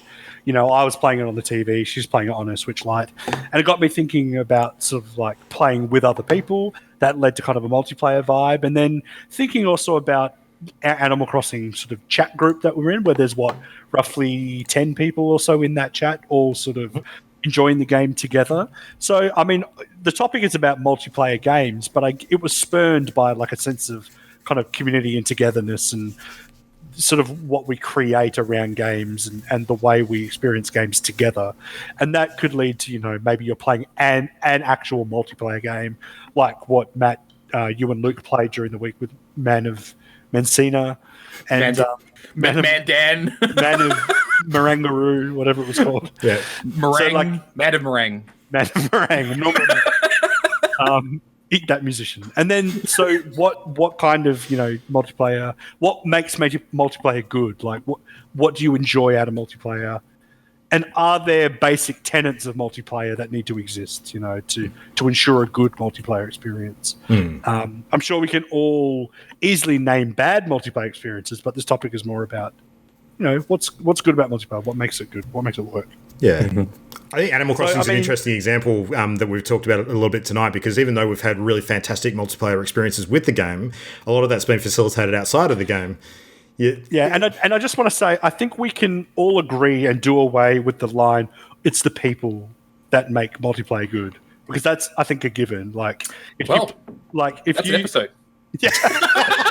Good night, folks. Join us. Like, I think it's low hanging fruit to say, like, you can enjoy any multiplayer experience with the right people. Like, we've seen that evidenced by the fact that there are lunatics out there that enjoy Fallout 76 because they're playing it with a good group of people. I have a philosophy exactly along those lines, Adrian, which is that a game is not made good by being multiplayer in the way that, like, a game is not a good drinking game unless it's also a good game. So... Yeah, I get what you're saying. And the game needs to be good first and then the multiplayer experience. But, I mean, if you're with the right people, you can make any experience enjoyable. I completely agree with you, Adrian. Yeah. Like, and that's like, I think that you can have good multiplayer experiences with anybody in any game, but that doesn't mean that that's a good multiplayer game. That's a good experience that you've had in a bad game.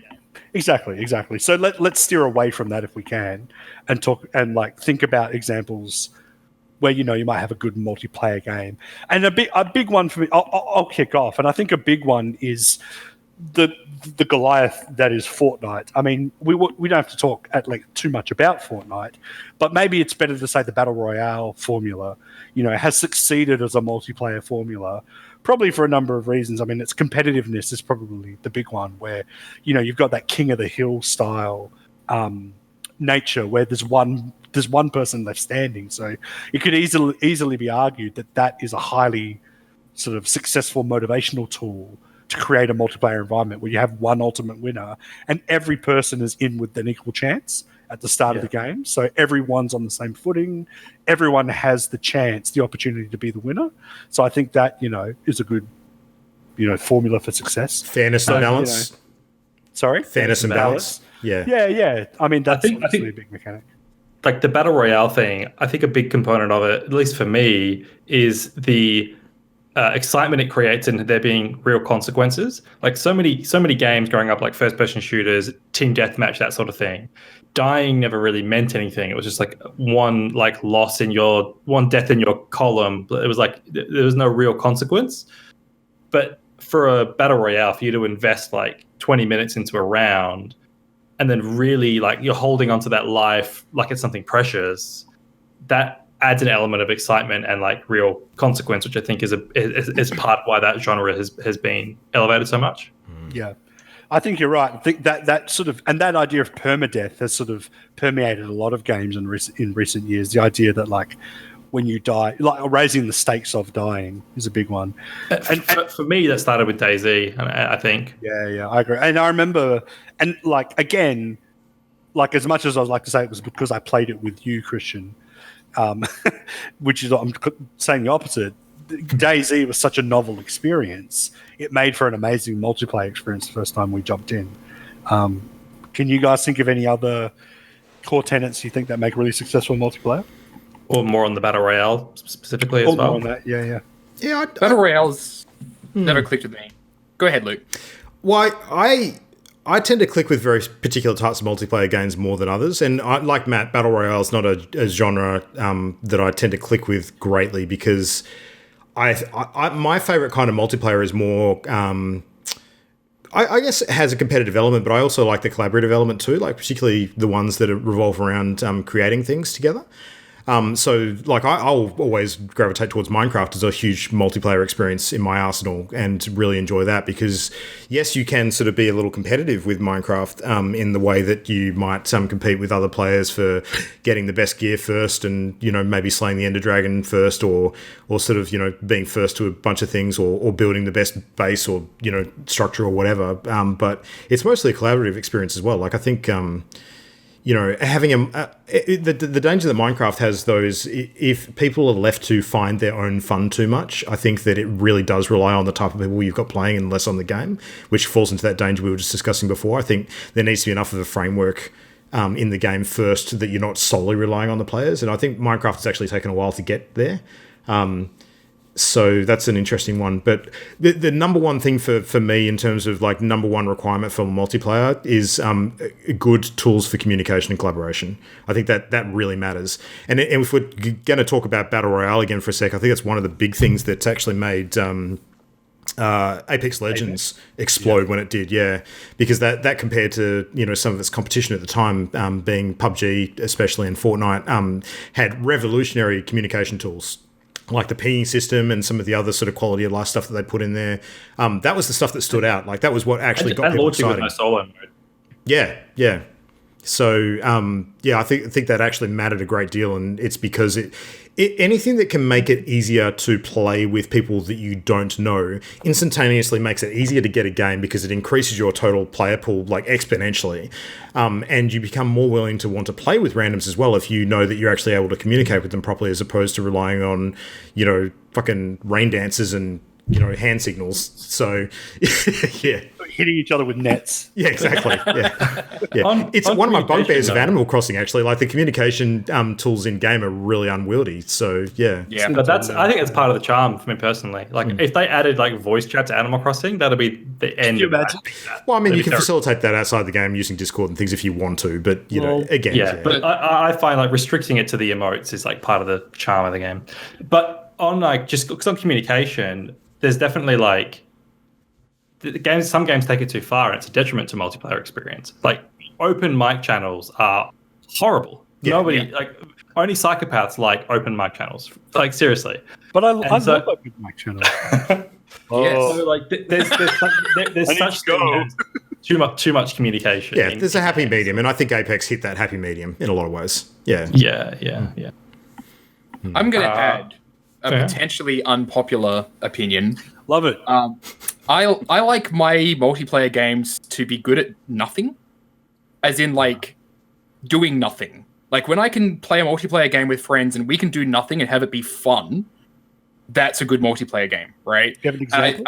So you were talking about Apex Legends versus Fortnite. Mm-hmm. Watching a performance in Fortnite is doing nothing, right? But Apex Legends is only ever doing that battle royale, right? You never get to just kind of hang out in Apex. Unless you want to go to the practice range area, but yeah, for sure. It's not really the same thing, is it? Right? Like, but you can hang out in Fortnite. You get your cool outfits. You get to hang out with friends. Like, look at my cool outfit. You're hanging out, building stuff together. Like, it's got that collaborative aspect to it. But you see that in a lot of games, I think. So, like Destiny, you hang out in the tower. You just hang out there with your friends, show off your cool gear and everything like that. You can also go out to the planets, just hang out on the planets and just show off your cool stuff. You just do nothing together. And the reason I say that is because World of Warcraft kept me playing for a decade doing fucking nothing. Like, bouncing around on the rooftops in Orgrimmar while chatting with friends over chat is the highlight of my experience playing World of Warcraft. It was when I got to do nothing that the game really kind of shone. It was like, showing off the cool things that we'd earned by playing together. And then having the choice to go out and do something. I used to do this all the time with friends. Like, I feel like it's when you do a LAN, like you go out to like a LAN gaming thing, there's always that nothing as an option there. Like, you can put the game down and just hang out and chat with your friends. But when you're playing online with people, if you're just playing a game that's like just Battle Royale and there's nothing else to it, you never get that downtime. It's always about the game and not about the friendship that you've kind of got with that truly multiplayer experience. Yeah. And so totally see the appeal there, yeah. Yes. So having the ability to just do nothing is great. I love doing nothing. Chat's just mentioning Terraria and Sea of Thieves as being another couple of good examples where you can pursue an objective if you want. Great. Yeah. Like, Sea of Thieves is probably the apex of doing nothing, right? Apex. Yeah. I just want to clarify my overall opinion on multiplayer games, which is that generally I don't enjoy them very much. Like, I'm not a big multiplayer game guy. I've never liked battle royales more than a couple of quick rounds with Adrian. There's like the multiplayer games that I do enjoy tend to be one-on-one competitive. So like Hearthstone, I play that a lot. Street Fighter V was great. And also someone in the chat mentioned like connectivity, and that's a big thing for particularly like fighting games and other like competitive games, where if you can't easily find a stable match, then that's just going to kill the game. Like if a fighting game releases without good rollback netcode, then it's a false start. I'm noticing a common theme with a lot of the games that we've been mentioning, though, that we all tend to like, and it's that almost every single one of the ones that we really gravitate towards are multiplayer games that have a very strong way to cater for a single-player experience as well. So, yeah. I mean, this is going to sound terrible because it is, but like multiplayer games where you can dominate another person and feel superior to them are pretty rewarding. So, like, the problem is often they take a high skill level and it takes a while to get to that point. So there's very few games where I actually get to do that. But on the occasion when you play a multiplayer game, you get to destroy other people. Let's not mince words. We are all animals, and it is great to just destroy another person and like feel good. So are you saying, Adrian, it is extremely good for animals to cross other animals? Sure. I was going to say, we can see now why Adrian demolished his fucking island. Yeah. I'm winning. I'm demolishing. I'm dominating. There are villages I wish were in the mountains when I demolished them. Like, don't get me wrong. Oh, no, I feel that way too. That's fair. Fucking pudge. But, I mean, look, there is a seriousness to this point where, like, you know, good multiplayer games also succeed because they're highly competitive a lot of the time as well. You know, the idea of you know, climbing a ladder or being the best at something. Even there are, I mean, it's probably not multiplayer as such, but sort of leaderboards where you can have like a single player experience and be competing on a leaderboard. You know, it's two huge like sides of multiplayer gaming, is like the social element and competitive element, and some games blend them.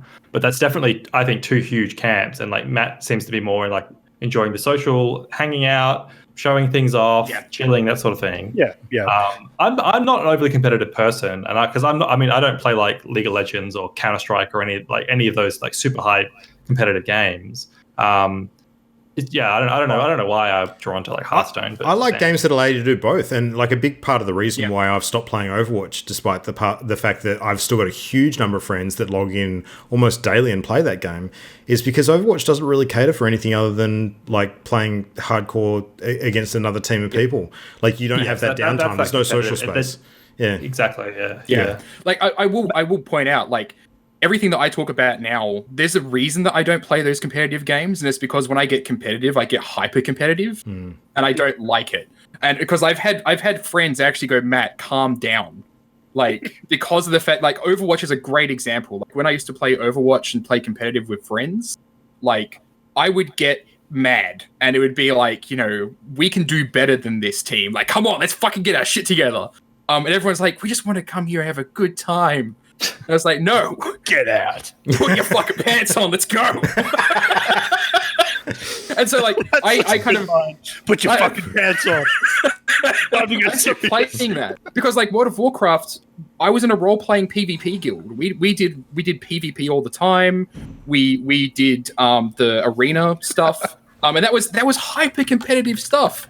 But it stressed me the fuck out, and it was just like I much more enjoy the things that I can remember from those games that I enjoyed the most wasn't the competitiveness. It was the chill moments with friends. Like, and that's kind of going back to what we were talking about originally, right? It's the friends that make the multiplayer go. I think friends we made along the way. Yeah. You have to have friends for a lot of that to work. And like for years, Christian and I only had each other. I'm not even joking. That's not exaggeration. There were tons of situations where we'd be like, we want to play this game, but it's just the two of us, so we can't. Every multiplayer game had to be one on like two people. Yeah, it's funny, but it's true. Like we literally only had each other to play video games with for a long time. And Christian's great. Don't get me wrong. But you can only dominate him so many times before it gets boring. You can only stand over him while he's sleeping so many times. You want to start, exploring other bedrooms. So now I have you two. Yep. This all checks out. Yep. No, we haven't. Sorry. I was just going to say, like, I think there's a lot of stuff that we can almost leave unsaid in terms of, like, the technical aspects of multiplayer that, succeed or fail, because that's all pretty much a given. Like, we know what technical stuff is good and what's not. So Nintendo ably demonstrates what's not on a regular basis. Yeah. I'm not even going there. I'm going to speak in defense of Nintendo, okay? Because is it the wholesomeness? It's part of it. I think that there's something about how simplistic and restricted some of their multiplayer endeavors are that preserve a purity and an innocence. I get it. Seriously, if you went to the Dodo counter at the airport and you pressed the button and then it came up with a list of all of the islands that were available and you just selected the one you want to go to, and then there was a loading screen and you were there, I think that would significantly detract from the experience for a lot of people, myself included. I like going through the dialogue, having the little Dodo doing his thing on the keyboard and asking the little questions and having the little like flying over the island screen. And I like all that. I'm not saying Animal Crossing does everything well. There's tons of problems with the connectivity and like interrupting people for no reason, not acceptable. But I think that you can really go too far and make it too quick and too easy. You can make it too easy. I was going to disagree with you entirely, but I actually agree. Like I actually like the pacing of going to other people's islands. I dislike constantly being told, "Uh-oh, somebody's on their fucking Nook phone." Like getting that shit over and over again. Make a queue. A queue is fine. Make a fucking queue. That's fine. Yeah, if they restricted your travel in some way that mechanically made sense to the theme of the game, I'd be totally fine with that. It's all of the technical sort of justifications for why this stuff happens that I'm not fine with. So it's the fact that it's technically not good that pisses me off. But the fact that it takes a while doesn't, because that's the character of the game, right? Like one simple example is the fact that you cannot send mail to another player until you visited their island. Like I think that theme-wise makes sense, but I like it. Yeah, mechanically, there's stuff that just doesn't. So, yeah. Maybe to wrap up, I would just want to share maybe one of my best multiplayer experiences from memory. And really, it's a quick two that come to mind. One of them was when Christian and I hit, was it silver in Overwatch? And we some low trash tier, but yeah, we were Christian. happy with it. I'm pretty sure it was silver. Christian and I had our computers when we used to live together. Our computers were only a couple of feet apart, next to each other. We're both playing Overwatch. We're like on a win streak. Higher than silver. It wasn't. We're terrible. We were struggling, and we were like getting there. And then we hit silver. We literally did that thing where you hug and jump up and down in the movies. So that was it really silver? Yes. It might have been gold. Maybe it was gold. I'm pretty sure it was silver. You just wanted an excuse. You're right. It was Grandmaster. Yeah. Now that I'm shocked. Oh, that's when I got Grand Dragon. Sorry. Grand Dragon, Grandmaster. Chasing that dragon. I just remembered what the Grand Dragon is. And the other one was DayZ. I just remember for some reason that sticks out in my mind of this absolutely real, like, visceral sense of discovery, and I don't know, it really encaptured what it was going for, the sense of being in the wilderness. And like, I remember we struggled for like half an hour to find water. And we were like, we need to fill our canteens. We're going to die if we don't get water. And then we found water. We're like, oh my God, water. Like, if a game can do that, if it can create a level of excitement in you in such banality, then it must be a good multiplayer. I remember feeling like visceral, like dread when we went into like a house and we were exploring the house. And then there was like a loft. And I was in the loft.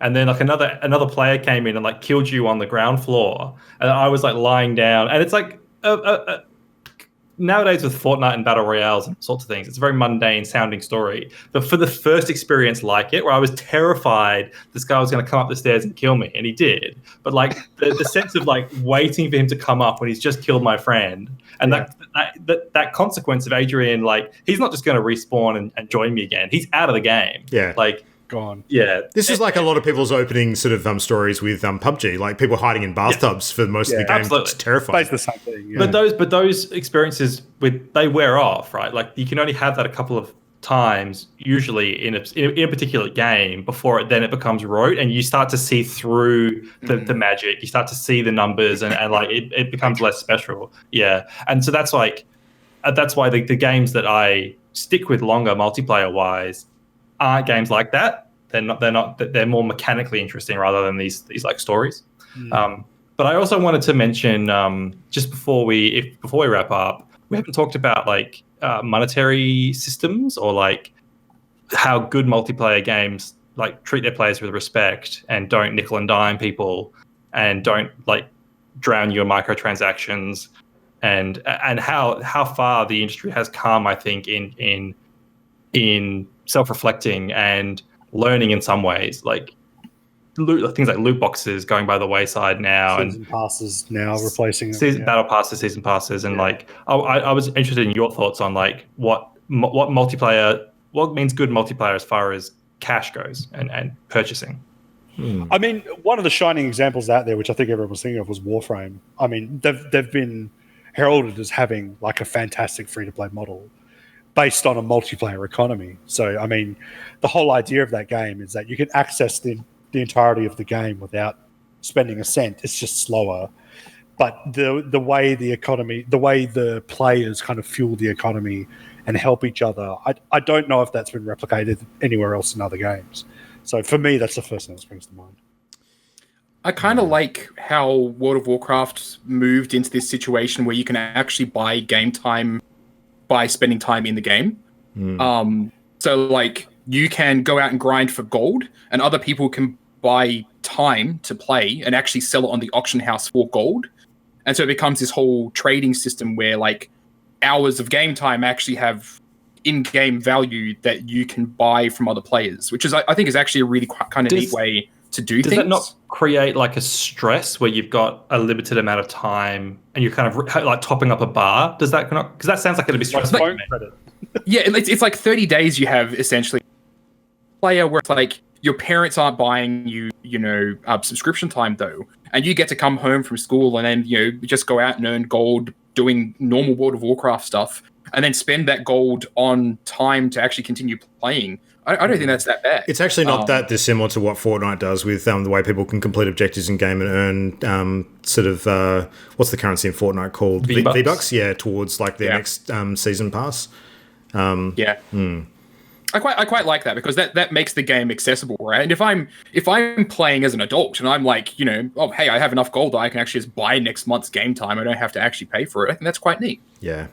I like the monetary side of multiplayer for me is more of things that I don't like as opposed to things that I do like, because I think that I will never hesitate to spend money on a game that I really enjoy, just because it allows me to engage further with it. I mean, Destiny's a good example because if I see a really cool set of cosmetic sort of armor or something that I think that's freaking rad, like I'm going to buy that because I want to run around and show it off. That's cool. The things that I steer away from are the things that, you know, the Diablo Real Money Auction House is a perfect example, like why that sort of released like a wet fart. It's things that actually alter the gameplay experience by giving people who are willing to spend more money a leg up over people that aren't. I think that's where the multiplayer experience can sour somewhat, because all of a sudden you've got this sort of, you know, sectioning of more privileged players versus other players based on how much money they're willing to spend on the game, that their multiplayer experiences improve so much, or they've got an advantage over other people so much that it lessens the experience of others as a consequence. I don't like that at all. So that's the big turn off for me, and that's probably the only real limitation. So, yeah. Well, I think we can all agree that the best multiplayer experiences we've had have been with each other. The party loaded crew playing together. Yeah. My best multiplayer experience of recent times is when I blew the fuck out of Matt on that pirate ship. That was awesome. You blew Matt on a pirate ship? I did. And then he blew me up. It was explosive. Yeah. No, it was good. We'll have to replicate that again soon. Yar. Yeah. All right. Well, that's a show. Thank you, gentlemen. That was excellent. I think good mix of stuff tonight. Got to chat about some of the things that we love, and hopefully everybody enjoyed that. So we will be back with a show in this format, of course, in 2 weeks' time. So if you want to keep on top of our schedule and sort of what week's coming up in terms of the podcast versus game streaming, just hop onto our Twitter. That's probably going to be the best source of information about upcoming sort of schedule stuff, and we'll have that up as an indicator.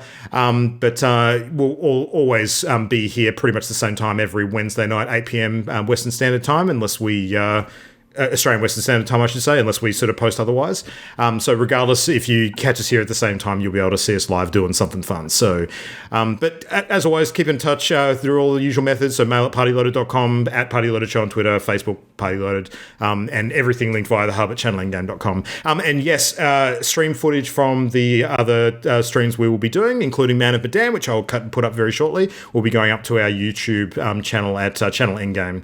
So youtube.com/channelendgame. That's it.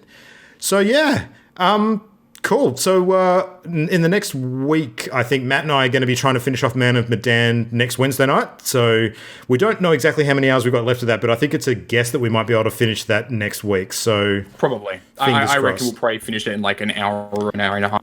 See how we go. Yeah, cool. Yeah. So yeah, anything else that anyone's passionate about jumping into? I'm excited to find out what this Assassin's Creed game's going to be, because as of recording, Ubisoft are doing a teaser live stream where there's an artist drawing a picture that's going to tie into the new Assassin's Creed. So I'm going to find out what that's about. Interesting. I look forward to that stream being like, it's just going to be zoomed in, and then it'll be like an hour and a half of them drawing, and then it will zoom out and be like a really incredibly detailed dick butt. It's a silhouette of a dude, and then there's a castle on one side and some ice on the other side. So totally dick butt. Yeah. Castle on one side is interesting, because they were rumoring maybe some Viking related stuff, perhaps. But I hope not. Vikings, let them die. They're already dead. Leave them. Let them die. Kill the past. Let it die. Shred it. Shred their island. Shred the mountains. Kill them if you have to. All right. Well, that's it for us. Thank you very much for listening, everybody. We'll see you again for the next episode. Until then, good night. Good night. Bye-bye. The Party Loaded podcast is a Channel Endgame production. For this and more great gaming content, bookmark channelendgame.com.